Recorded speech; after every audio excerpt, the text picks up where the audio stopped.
Welcome back to Roxy Recap. Today I'm going to explain the movie Home Alone 2, Lost in New York, released in the year 1992. Spoilers ahead, watch out and take care.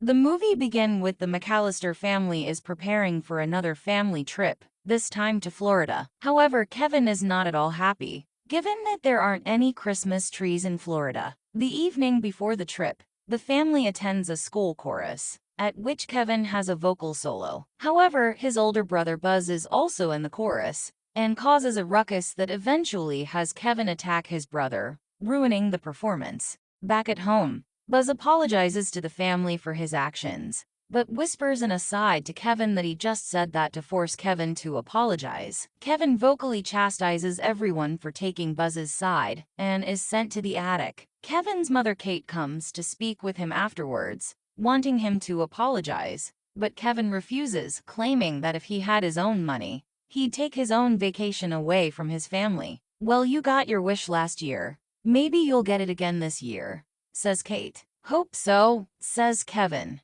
The next day, the family almost misses their airport express to the airport, but luckily, they make it in time, along with Kevin. By the time the family arrives at the airport, they are still late for the plane and make a mad dash. Kevin accidentally falls behind, and when he looks up, mistakes one man for his dad and follows him to another plane. Eventually, the McCallister family makes it to Florida, where they realize they've lost Kevin again.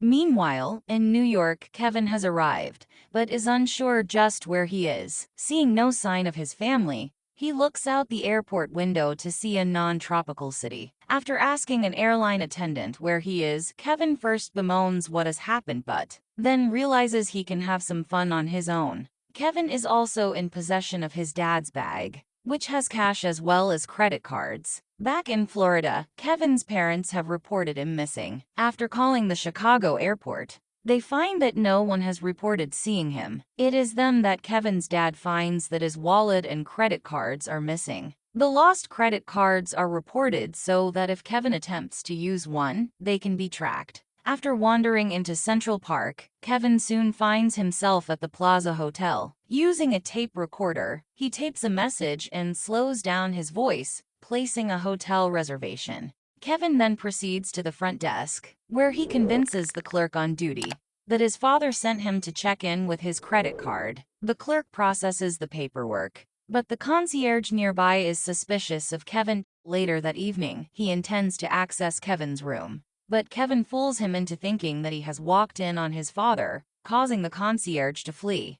The next day, in order to make amends, the concierge arranges for a limousine and a pizza for Kevin. While Kevin is out, the concierge then double-checks the credit card that was used, and finds that it has been labeled as stolen. Meanwhile, Kevin has made his way to a toy store called Duncan's Toy Chest. Kevin makes some purchases, and the old man running the register then explains that all the purchases that are made at the store that day will have their money donated to the local children's hospital. Kevin then gives the cashier some extra money as well, and is given an ornament of 2 turtle doves as a gift for his donation. On the way out, Kevin soon realizes that he just met the toy store owner, Mr. Duncan. As he decides what to do next, a familiar voice is heard, and Kevin turns around, only to come face to face with Harry and Marv, the 2 men who attempted to rob his family's home last Christmas. Kevin rushes off and heads back to the Plaza Hotel.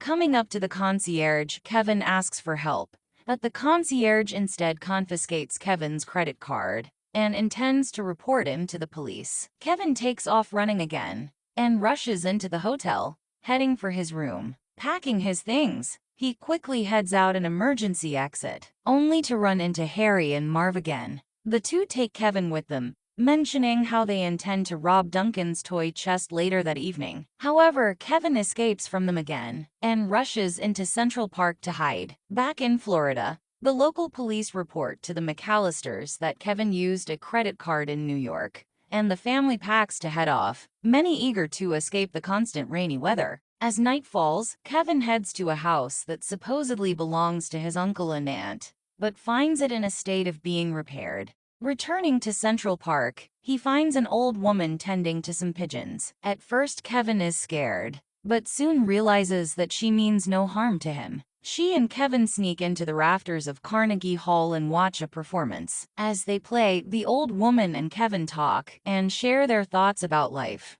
Finally, Kevin heads back out into the night and comes across a children's hospital. Remembering what Harry and Marv plan to do, Kevin hatches a plan to stop them before they can steal the money. Kevin returns to the house owned by his uncle and aunt, and much like his own house the year before, booby traps it. Kevin then heads back to Duncan's toy chest, where he sees Harry and Marv emptying a cash register through the window. Drawing their attention, he breaks the window, setting off the alarm. Kevin then leads them back to the house, where he then manages to get the two thugs to fall for most of his traps, before attempting to lead them into Central Park. However, he ends up slipping on some ice, and Harry and Marv catch up to him. Kevin is then saved when the bird woman throws bird feed on the two, causing numerous birds to attack them.